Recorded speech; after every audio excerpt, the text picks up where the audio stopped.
അപ്പോൾ നമുക്കൊരു കല്യാണം കൂടിയിട്ട് വരാം. എൻ്റെ കസിൻ്റെ കല്യാണമാണ്, വൈകുന്നേരമാണ് കല്യാണം എന്ന് പറയാൻ പറ്റത്തില്ല, കാരണം ഓൾറെഡി നിക്കാഹൊക്കെ കഴിഞ്ഞു. ഇത് വെറും റിസപ്ഷൻ മാത്രമാണ്. നമ്മൾ വൈകുന്നേരം ഒരു 3 മണിയൊക്കെ ആയപ്പോൾ വീട്ടിൽ നിന്ന് ഇറങ്ങി. ഇശലൊക്കെ ഉണ്ടായിരുന്നു കേട്ടോ. നമ്മളെല്ലാവരും കൂടി വീട്ടിൽ നിന്ന് ഒരു 3 മണിയൊക്കെ ആയപ്പോൾ ഇറങ്ങി. നമ്മൾ വിചാരിച്ചത് അവിടെ പോകുമ്പം ആൾക്കാരൊക്കെ നിറയെ ഉണ്ടായിരിക്കും, 4 മണിക്ക് ഫംഗ്ഷൻ തുടങ്ങുമെന്നൊക്കെ പറഞ്ഞാണ് അവിടെ എത്തിയത്. പക്ഷെ അവിടെ എത്തിയപ്പോൾ കണ്ട കാഴ്ച വളരെ ദയനീയമായിരുന്നു. കണ്ടോ, ഇതാണ് അവസ്ഥ. ഒരൊറ്റ മനുഷ്യരില്ലായിരുന്നു. നമ്മളൊരു 5-6 ആൾക്കാരല്ലാണ്ട് വേറൊരാളും ഇല്ലായിരുന്നു. പിന്നെ പിള്ളേർക്ക് കുറേ ഫോട്ടോസൊക്കെ എടുക്കാൻ പറ്റി, നമുക്ക് കുറേ ഫോട്ടോസ് എടുക്കാൻ പറ്റി, ആരും ഇല്ലാത്തതുകൊണ്ട് അതൊരു ഉപകാരമായി. കുറേ പിള്ളേരുടെ ഫോട്ടോസൊക്കെ എടുത്ത്. നൈസും ഉണ്ടായിരുന്നു, ഇശലുണ്ടായിരുന്നു, മിച്ചും ഉണ്ടായിരുന്നു. കുറേ ഫോട്ടോസൊക്കെ എടുത്ത്. കണ്ടോ, ആരും ഇല്ലാത്ത ഓഡിറ്റോറിയം.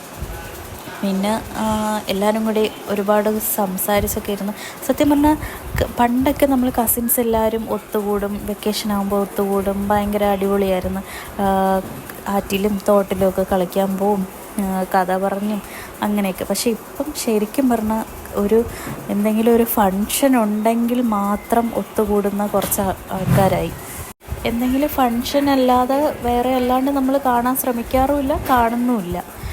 ആരും അങ്ങോട്ടും ഇങ്ങോട്ടും പരസ്പരം ഒരു കോണ്ടാക്റ്റും ഇല്ല. സത്യം പറഞ്ഞാൽ നമുക്ക് പരസ്പരം അങ്ങോട്ടും ഇങ്ങോട്ടും അറിയാം, പക്ഷെ നമ്മുടെ മക്കൾക്ക് പരസ്പരം ആരെയും അറിയത്തില്ല.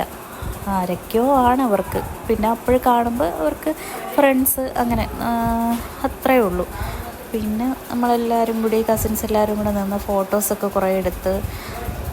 നല്ല കല്യാണമായിരുന്നു. സത്യം പറഞ്ഞാൽ ഞാൻ ഈ പറഞ്ഞ അഭിപ്രായത്തോട് യോജിക്കുന്നവരാരെങ്കിലും ഉണ്ടെങ്കിൽ കമൻ്റ് ഇട്ടേക്കണേ. പിന്നെ നമ്മൾ ഫുഡ് കഴിക്കാൻ പോയി. ബൊഫേ ആയിരുന്നു. ആദ്യമായിട്ടാണ് ഞാൻ ബൊഫേ ഉള്ളൊരു കല്യാണത്തിന് പങ്കെടുക്കുന്നത് കേട്ടോ. അതുകൊണ്ട് അതിൻ്റെ ഒരു തുടക്കത്തിലുള്ളൊരു ഇതൊക്കെ ഉണ്ടായിരുന്നു. കാരണം എവിടെ നിന്ന് എടുക്കണം, എവിടെ തുടങ്ങണം എന്നൊന്നും അറിയത്തില്ലായിരുന്നു. പക്ഷേ കഴിച്ച് കഴിഞ്ഞ് പിന്നെ മിച്ചുവിന് ക്യാൻഡി വേണമെന്ന് പറഞ്ഞ്, അത് ഞാൻ ഇതുവരെയും കഴിച്ചിട്ടില്ല. പിന്നെ മിച്ചുവിനെ കൊണ്ടുപോയി അതൊക്കെ കഴിപ്പിച്ച്, ഹൈസു ബേബീനെ കണ്ട് മിച്ചു കുറേ കളിച്ച്. അതെല്ലാം കഴിഞ്ഞിട്ട് നമ്മൾ കുറച്ച് വീഡിയോസും ഫോട്ടോസൊക്കെ എടുത്ത് വീട്ടിലോട്ട്